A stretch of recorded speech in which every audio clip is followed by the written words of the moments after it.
हमारे साथ हैं हमीरपुर से सांसद पुष्पेंद्र चंदेल जी।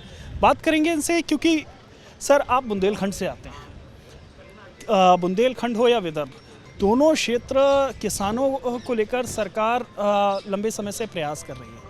इस बजट में किस तरीके से देखते हैं जो किसानों के लिए तमाम एग्रीटेक से लेकर तमाम जो पहल की है, एक खाका खींचा है देश में कृषि क्षेत्र को और बेहतर करने के लिए, इसे कैसे देखते हैं? इस बार का बजट पूरे देश के लिए, सभी वर्गों के लिए, सबके लिए बहुत ही श्रेष्ठ बजट मैं मानता हूं। और सभी इसको, जितने भी अर्थशास्त्री हैं वो भी बहुत अच्छा बजट मानते हैं। विशेष रूप से क्योंकि मैं बुंदेलखंड क्षेत्र से आता हूं, वहां के किसानों की समस्याएं और उनकी क्षमताएं मैं दोनों को जानता हूं। बुंदेलखंड में जो भी हमारे यहाँ उत्पादन होता है, जैसे इस बार भारत सरकार के प्रयासों से, आदरणीय प्रधानमंत्री जी के प्रयासों से इस बार पूरा इसको इंटरनेशनल मिलेट ईयर के रूप में मनाया जा रहा है। और हमारा बुंदेलखंड ये मोटे अनाज के उत्पादन का में बहुत अग्रणी रहा है और बहुत बड़े प्राचीन काल से, बहुत हजारों वर्षों से वहाँ पर ये मोटे अनाजों का ही लोग सेवन करते थे। जैसी वहाँ की भौगोलिक परिस्थिति है, वहाँ के हिसाब से लोकल जो उत्पाद थे उसको भी बढ़ावा देने वाला बजट है। और बुंदेलखंड के लिए विशेष रूप से मैं एक बात और भी बोलना चाहता हूँ, क्योंकि ये Ken Betwa river linking project जो देश का पहला 2 नदियों को जोड़ने का जो प्रोजेक्ट है वो हमारे बुंदेलखंड में है।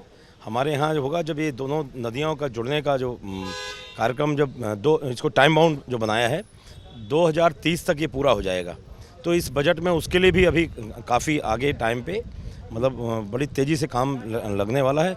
मैं समझता हूँ कि बुंदेलखंड के लिए नहीं, पूरे देश के लिए बहुत अच्छा बजट है, क्योंकि हम लोग बुंदेलखंड के निवासी हैं तो वहाँ की समस्याओं को समझते हैं। मैं समझता हूँ उसके लिए आइडियल बजट। और करदाताओं को जो राहत दी है सरकार ने, उसे किस तरीके से देखते हैं? साथ ही अर्बन डेवलपमेंट को लेकर, जो छोटे शहर हैं ख़ास तौर पर, उनको लेकर एक और सवाल आपसे करूंगा। जो पर्यटन को लेकर ख़ास तौर पर बुंदेलखंड में काफ़ी पोटेंशियल है।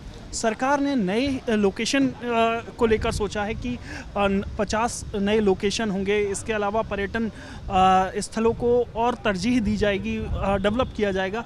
तो आप क्या कहना चाहेंगे कि बुंदेलखंड में भी पर्यटन का विकास हो, पर्यटन की दृष्टि से वहाँ पोटेंशियल है, किस तरीके से देखते हैं? पर्यटन के क्षेत्र में मतलब अपार संभावनाएं हैं। जब से उत्तर प्रदेश से, मैं विशेष रूप से यूपी की बात कर रहा हूँ, उत्तर प्रदेश से जब से उत्तराखंड अलग हुआ था, तो हमारे यहाँ पर्यटन में धार्मिक स्पिरिचुअल सर्किट तो हमारे यहाँ है। भगवान राम के लिए अयोध्या, कृष्ण जी के लिए मथुरा और काशी है ही है हमारा सभी। और मैं समझता हूँ पूरे देश में सबसे ज़्यादा अगर श्रद्धालु आते हैं तो उत्तर प्रदेश में आते हैं। तो बुंदेलखंड प्राकृतिक रूप से भी और ऐतिहासिक रूप से भी और पौराणिक रूप से भी बहुत महत्वपूर्ण है। हमारे यहाँ चित्रकूट है, ओरछा है, खजुराहो है, अनेकों स्थान हैं और बहुत बड़े बड़े फोर्ट्स हैं। और पूरे, अभी प्रधानमंत्री जब बुंदेलखंड एक्सप्रेसवे का जब उद्घाटन करने गए थे तो उन्होंने उस समय भी वहाँ कहा था, और योगी आदित्यनाथ जी ने उनके, प्रधानमंत्री जी के निर्देशन में उस काम को शुरू भी कर दिया कि जितने भी हमारे बुंदेलखंड के फोर्ट्स हैं उन सबको डेवलप किया जा रहा है कि विदेशी पर्यटक आएँ और उन फोर्ट्स पे, उसमें फोर्ट क्लाइंबिंग का, अनेक प्रकार के एडवेंचर गेम्स जितने हैं उसको डेवलप करने के लिए हो रहा है। और अभी जो इन्वेस्टर समिट यूपी में योगी आदित्यनाथ जी करा रहे हैं, उसमें पर्यटन को बढ़ावा देने के लिए अनेकों प्रकार की सब्सिडी है। पूरी दुनिया से लोगों को आमंत्रित किया जा रहा है। मैं समझता हूं कि वर्तमान के बजट में जो 50 लोकेशन की जो बात आपने जो की है, प्रधानमंत्री जी का बहुत बड़ा विजन है और उनको बहुत बड़ा मुख्यमंत्री का भी अनुभव रहा और प्रधानमंत्री का भी जो अनुभव है, उसके आधार पर मैं समझता हूँ कि देश में सभी जगह जो भी संभावनाएँ हैं उनको ये बजट बहुत ताकत देगा।